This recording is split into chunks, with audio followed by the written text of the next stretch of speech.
वो कीर्ति चक्र की बात आती है, मैं उसका एक जवाब दे दूं तो उनके पिता ने ये कहा था कि जो हक मुझे सरकार दे रही है मैं वो लूंगा।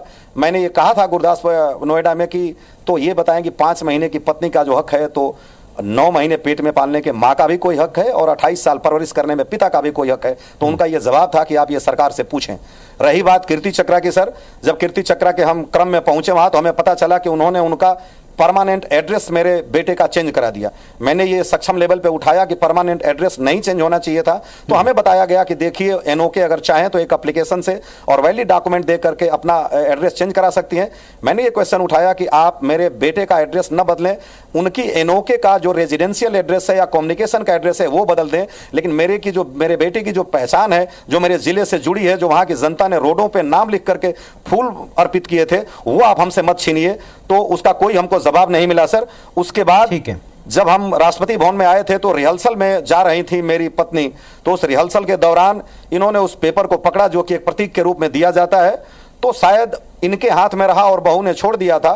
तो उस बीच में 26 पंजाब रेजिमेंट के सीओ साहब हमारे पास आए अशोका होटल में और उन्होंने ये कहा कि कहिएगा मैडम को कि वो केवल टच करके छोड़ दें, उसको हाथ में न पकड़ें।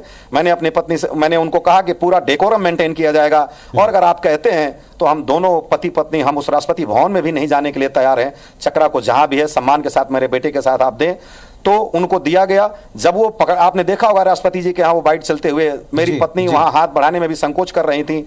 जब राष्ट्रपति महोदया ने मेरी पत्नी की तरफ देखा तब वो अपना हाथ की, उसके बाद उन्होंने उसको छोड़ दिया। और छोड़ने के बाद जब हम बाहर निकले वहां से तो सीओ साहब ने कहा मेरी पत्नी को देख करके कि एक बार आप अपने हाथ में पकड़िए और इसका फोटो खिंचा लीजिए। तो फोटो खिंचाई वो। उसके बाद हम भारत मंडपम में चले गए भोजन करने के लिए, वहां रात को 10 बजे तक रहे। वो चक्रा हमारी बहू के हाथ में रहा, लेकिन बीइंग फौजी मैं समझ सकता हूं कि चक्रा से बड़ा मेरे बेटे का व्यक्तित्व है और उसका कद है, लेकिन एक बाप की हैसियत में चाहता था कि लेकर के उसको जरा देख तो लेता, क्योंकि जिस गर्व के साथ मैंने उसको जहाज में पहला सलूट मारा था गोरखपुर में, वही फक्र और वही उम्मीद लेकर के मैं गया था कि मैं कम से कम हाथ में लेकर के देखूं, लेकिन वो भी सौभाग्य प्राप्त नहीं हुआ। चैनल को सब्सक्राइब करो पहले, हाँ जल्दी करो। मुझे पता है कि आप लोग नहीं करते हो, वीडियो देखते हो लेकिन सब्सक्राइब नहीं करते। लाल कलर का बटन नहीं से दबाओ, जल्दी दबाओ, जल्दी दबाओ, फिर मैं शुरू करूँ। दबा दो, जल्दी दबा दिया, घंटी भी दबा देना, ठीक है। सिंह साहब हम आपको सम्मान से सैल्यूट करते हैं और चूंकि अभी कैमरा पैन हुआ और माता जी भी बगल में बैठी हुई हैं, उनको भी प्रणाम करते हैं। क्या वे यहाँ कुछ कहना चाहेंगी? कोई बात अगर छूट गई हो, कोई भावना अगर छूट गई, कुछ कहना चाहेंगे? लेट मी कंप्लीट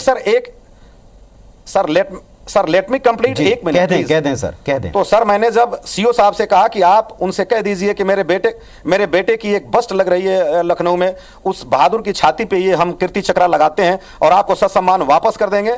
और मैंने भी उनके पिता से कहा, तो जब तक मैं माननीय रक्षा मंत्री से मिलकर के होटल पहुंचा तब तक वो होटल छोड़ के जा चुके थे और उनका फोन स्विच ऑफ था। और जब बात माननीय राहुल जी से हुई है और ये बात पब्लिक डोमेन में आई है तो ये परिवार के बीच सरेबज़्म हुई है, जबकि इनको ऐसा होना नहीं चाहिए था।